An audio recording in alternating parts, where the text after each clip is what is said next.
Is the red dot on? Yes, it is. Okay. So now we're going to look at the psalm, and let's see. Uh, is it Pat Davis that's going to take us through that? Or did I? No, I put you down for the NA. I don't have anybody for the missile version of the psalm.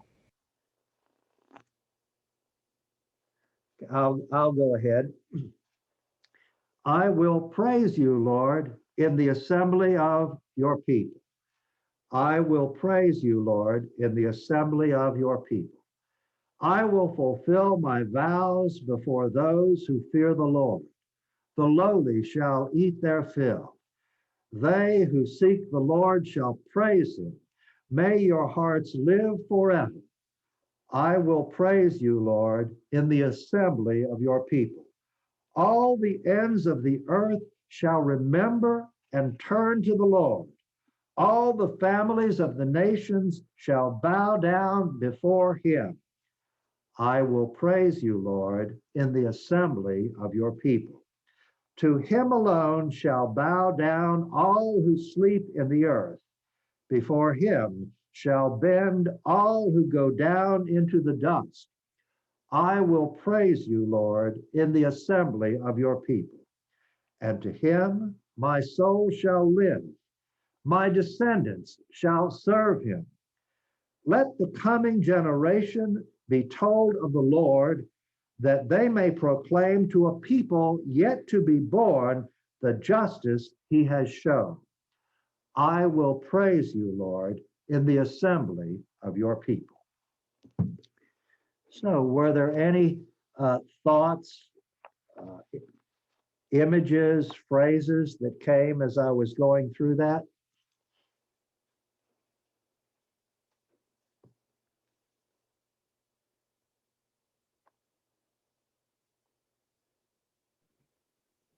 My descendants. My descendants. Serve him, yeah. Uh-huh. Justice he has shown. One more time, sister. Justice he has shown. Justice he has shown. Justice? Yes. Ah, yes, the justice he has shown. Thank you.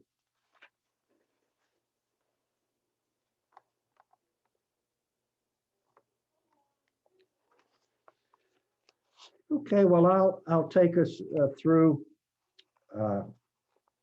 the structure of the psalm. Some commentators divide the psalm into two sections, others three sections. The NABRE has four sections, if you look there. I would say read the whole psalm until you are familiar with it, and then make your own outline. How many sections do you think it should have, and where should they begin or end? There is general agreement that the first part of the psalm is a lament, and the final part of the psalm is a hymn of praise. The first part of the psalm, my God, why have you forsaken me, is better known than the rest of it. This is because these words are found on the lips of Jesus in the passion narratives of Mark and Matthew. Our section today comes from the end of the psalm.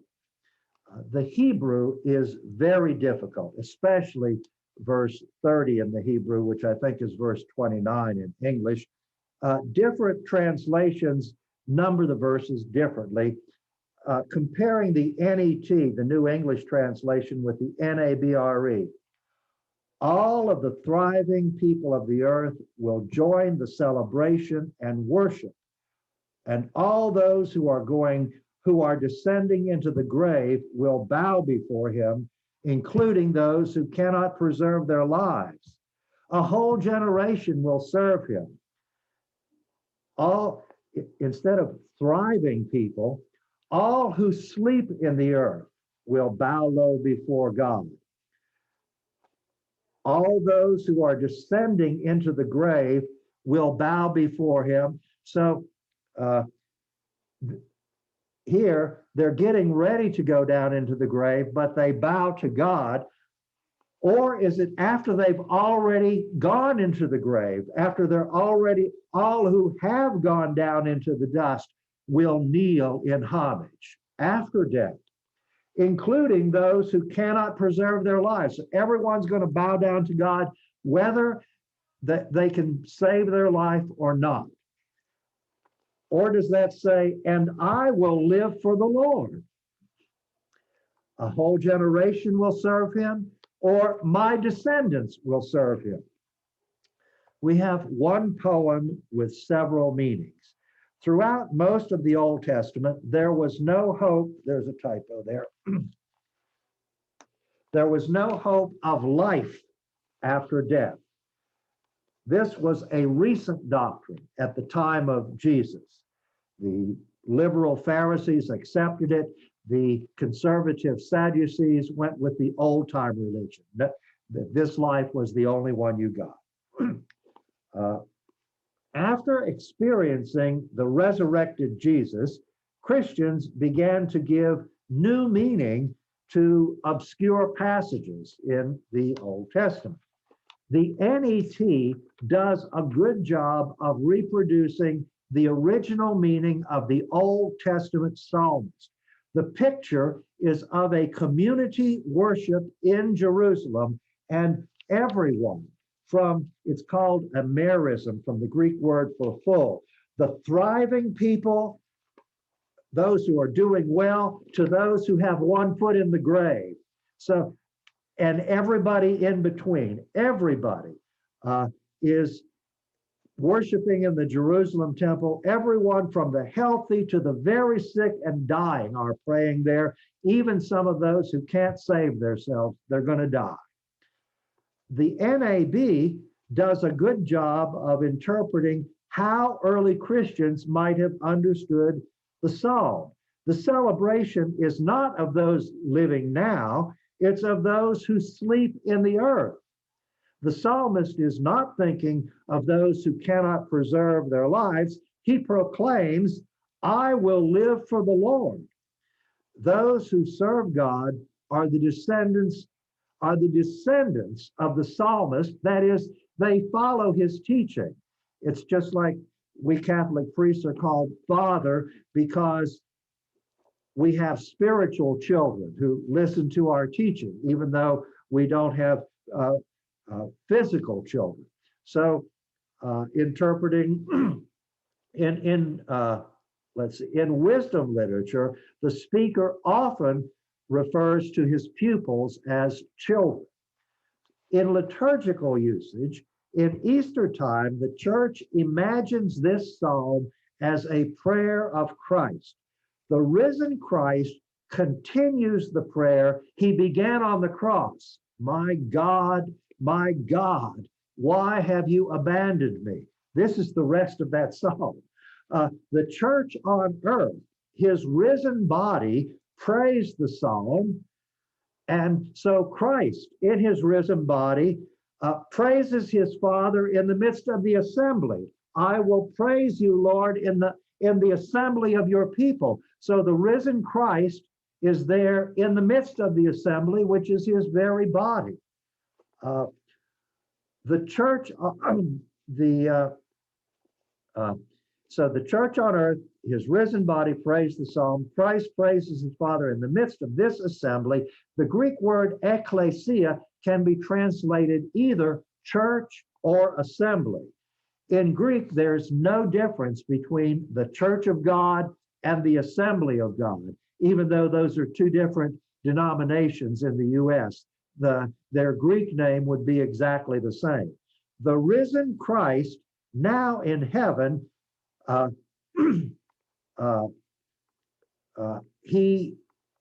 typo there.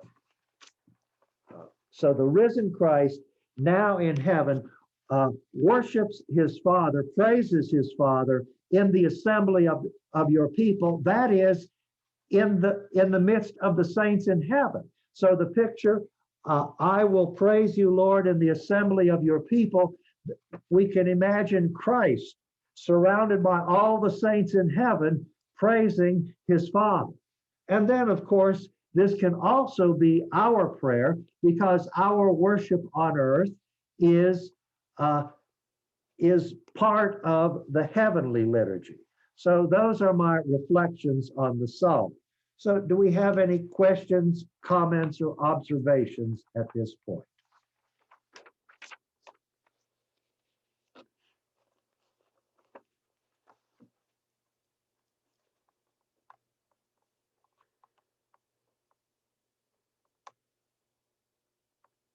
That interpretation of it's called rereading. The French word is relecture.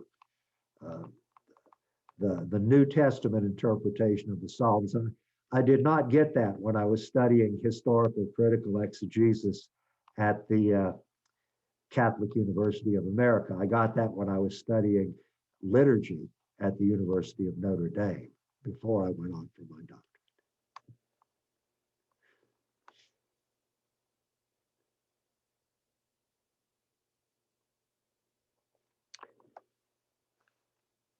Okay, well, Pat Davis, will you take us through the NABRE translation?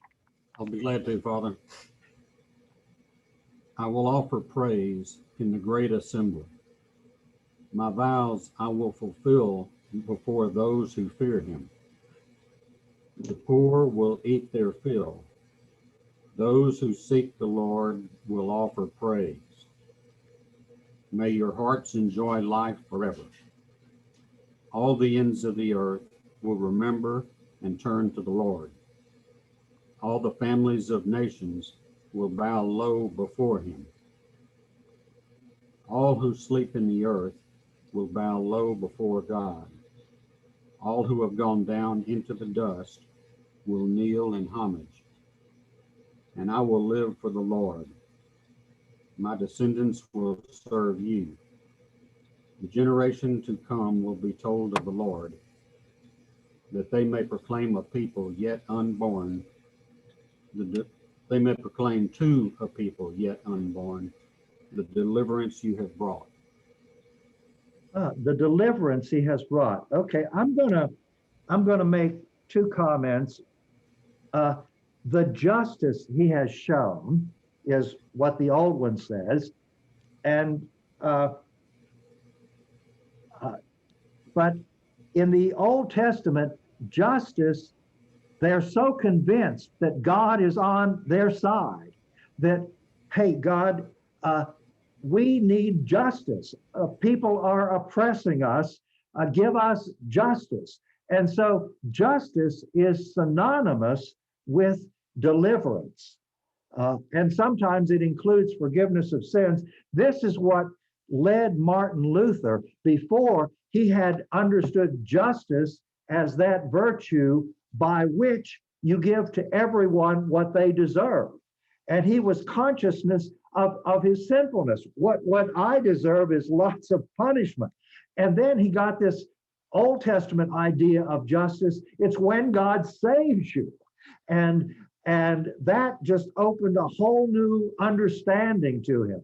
So the justice he has shown has been changed in our Catholic Bible now to the deliverance that he has shown, the salvation that he has shown. How's that for ecumenism? Then the other is that line, the lowly shall eat their fill.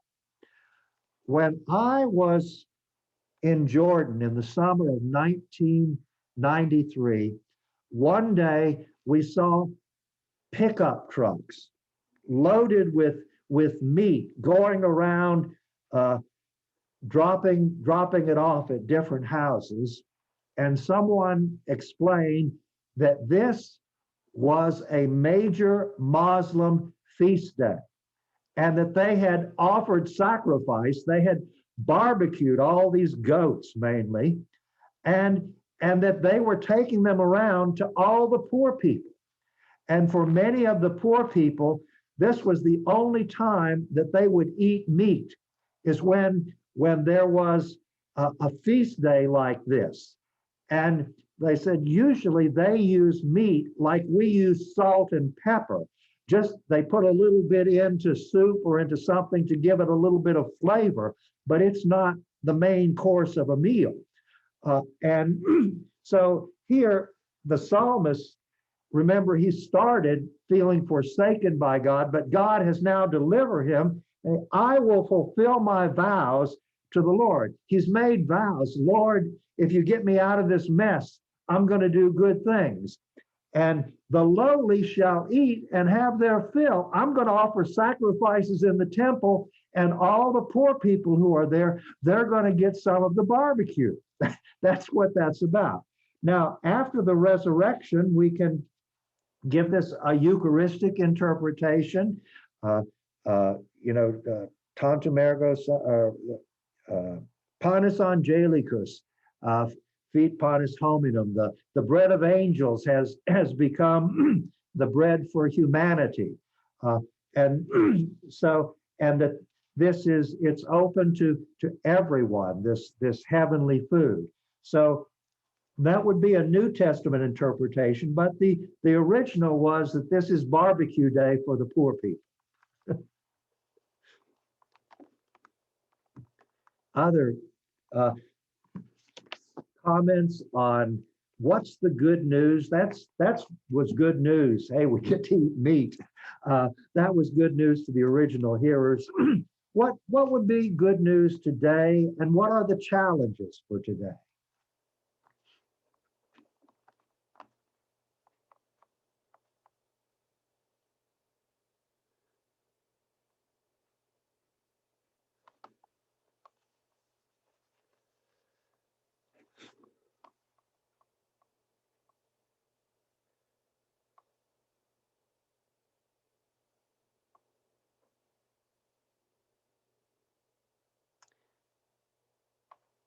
Sometimes silence is good. We'll end on silence. I'm going to end this recording and end the recording.